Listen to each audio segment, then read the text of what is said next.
एक बार रमन जब अपने ऑफिस से आ रहा होता है, अरे पल पल न माने टिंकू जिया, अरे टिंकू जिया, अरे मेरा जिया, आज इश्क का मंजन चखूंगा पिया। गड्डी जाती अच्छा लगा मार दी। तभी घर पहुंचने से पहले ही उसकी गाड़ी अचानक खराब हो जाती है। वो फिर बस का इंतजार करने लगता है। तभी उसे एक बस आती दिखाई देती है और वो खुश हो जाता है।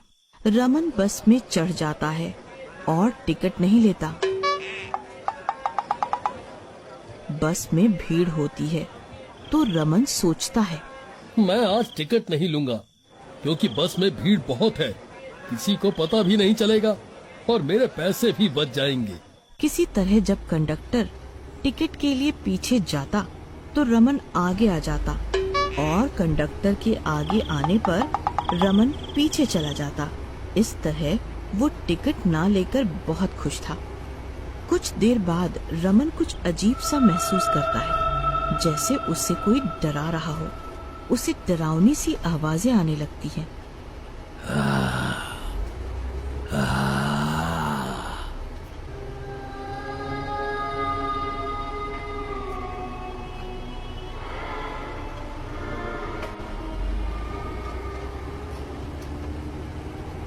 कुछ देर बाद बस एक स्टैंड पर रुकती है।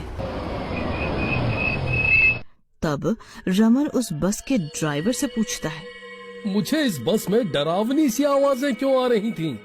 ऐसा क्या है इस बस में? ड्राइवर उसे बस कंडक्टर की कहानी बताता है। इस बस में एक बार एक कंडक्टर को मार दिया गया था। किसने और क्यों मारा उसे? ये उन दिनों की बात है जब उस दिन हमारी बस हिमालय की तरफ जा रही थी। रात बहुत हो गई थी, सर्दियां भी बहुत थी। उस टाइम तो कोहरे से धुंधला धुंधला सा दिखाई दे रहा था। तो हम दोनों उस दिन बस को धीरे धीरे चला के ले जा रहे थे। तभी 4 आदमी आतंकवादी इस बस में चढ़े। लाओ, आप अपनी टिकट के पैसे दो। कंडक्टर ने जब टिकट के पैसे मांगे तो उन्होंने देने से मना कर दिया और इस बात पर कंडक्टर की उनसे लड़ाई हो गई। सब बहुत गुस्से में थे। जाओ उतरो हमारी बस से, हम आप लोगों को इस बस में नहीं बैठाएंगे। क्यों नहीं बैठाओगे? हम इसी बस में बैठ कर जाएंगे। तुझे जो करना है कर ले। क्या करोगे तुम मेरा? मुझे मारोगे क्या? ज्यादा बकवास ना कर, वरना ये चाकू देखा है, एक बार में आर या पार। चुपचाप जा यहाँ से, वरना मारा जाएगा। हमसे मत उलझ। चल चल, ये धौंस किसी और को दिखाइयो। अभी के अभी उतरो यहाँ से, वरना पुलिस को बुला देंगे। अभी तुम गुंडे हो गए अपने घर के, यहाँ डराने की जरूरत नहीं है। गर्मा गर्मी में बहस छिड़ जाती है और नौबत हाथापाई तक पहुँच जाती है। बस रोको, ये आतंकवादी बस में घुस आए हैं और बिना टिकट लिए ही बैठना चाह रहे हैं। अगर बस रुकी तो तुम सब के सब मारे जाओगे। ये बस अब हमारे अंडर है, बस नहीं रुकनी चाहिए। ये सब देख के बाकी की सवारियां परेशान हो जाती हैं और चिल्लाने लगती हैं, क्योंकि उन्हें अपनी जान का खतरा दिखने लगता है। ड्राइवर सोच में पड़ जाता है कि बस रोकेगी नहीं, क्योंकि टिकट के पैसों से ज्यादा जरूरी सवारियों की जान थी। मारपीट में गुस्से में आतंकवादियों ने उस कंडक्टर को चाकू से मार दिया। तब से वो अब भूत बन गया।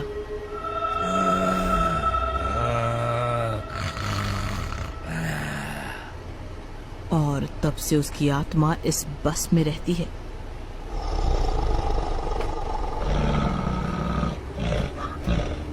और उन आतंकवादियों का इंतजार करती है। ये सब सुन के रमन सदमे में आ जाता है और पूछता है, क्या सच में ऐसा हुआ था? हाँ हाँ, यही सच है। लेकिन ये आत्मा मुझे क्यों डरा रही है? मैंने तो कुछ नहीं किया इसके साथ। तुमने भी शायद टिकट नहीं ली होगी, तभी वो आपको परेशान कर रहा होगा। हाँ, मैंने भी टिकट नहीं ली। नहीं नहीं, मुझे माफ कर दो। मैं आज के बाद फिर कभी ऐसा नहीं करूँगा। हाय राम, आज तो बच गए। कुछ दिनों बाद जब वो भूतिया बस वहाँ से निकलकर जाती है, तभी वो 4 बदमाश लड़के उस बस में चढ़ते हैं। पारदेसी जाना नहीं, जाना नहीं, हमें छोड़ के, हमें छोड़ के।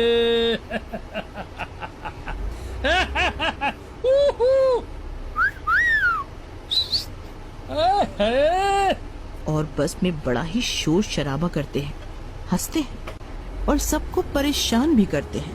लो भाई, आप चारों भी टिकट लो और उनके पैसे दो।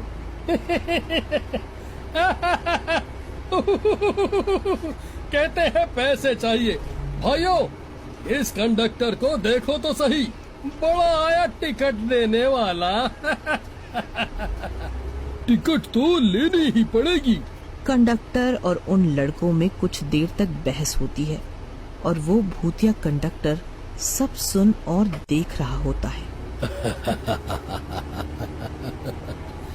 आज मेरे शिकारी मेरे हाथ से मारे जाएंगे।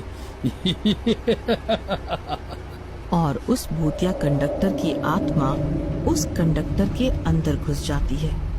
उसकी आंखें एकदम लाल लाल, मुंह बड़ा भयंकर और बड़े बड़े दांत और नाखून होते हैं। चेहरा बहुत ही डरावना हो जाता है और वो अपने भूतिया रूप में आ जाता है। ये सब हम क्या देख रहे हैं? ये क्या है? ये तो कोई भूत है। ये तो हमें मार ही डालेगा। नहीं, हमें कोई बचाओ, बचाओ, इस भूत से कोई तो बचाओ। याद करो वो दिन जब तुम सब ने मुझे इसी बस में बारी बारी से चाकू से मारा था।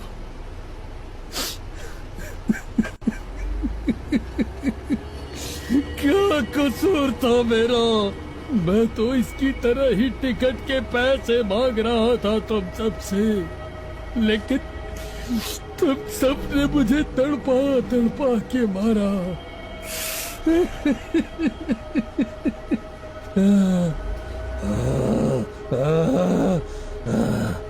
आज मैं तुम्हें जिंदा नहीं छोड़ूंगा।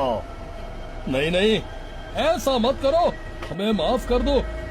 हम फिर कभी भी ऐसा नहीं करेंगे। अब तुम सब मुझसे बचकर कहाँ जाओगे? भागो, भागो, कहाँ भागोगे? नहीं, नहीं जाने दो, हमें छोड़ दो।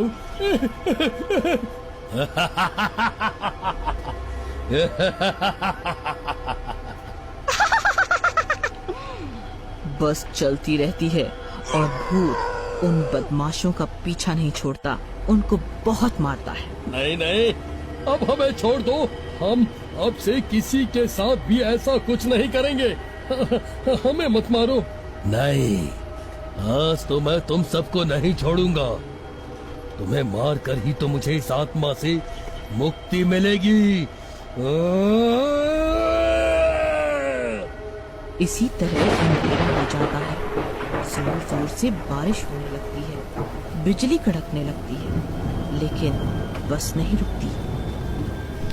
वो अपनी रफ्तार में चलती रहती है। कुछ देर और चलने के बाद बस एक पहाड़ी पर जाके रुकती है और सुनसान पहाड़ी, भयानक आवाजें और साए साए हवा चलने लगती है। घना अंधेरा छा जाता है।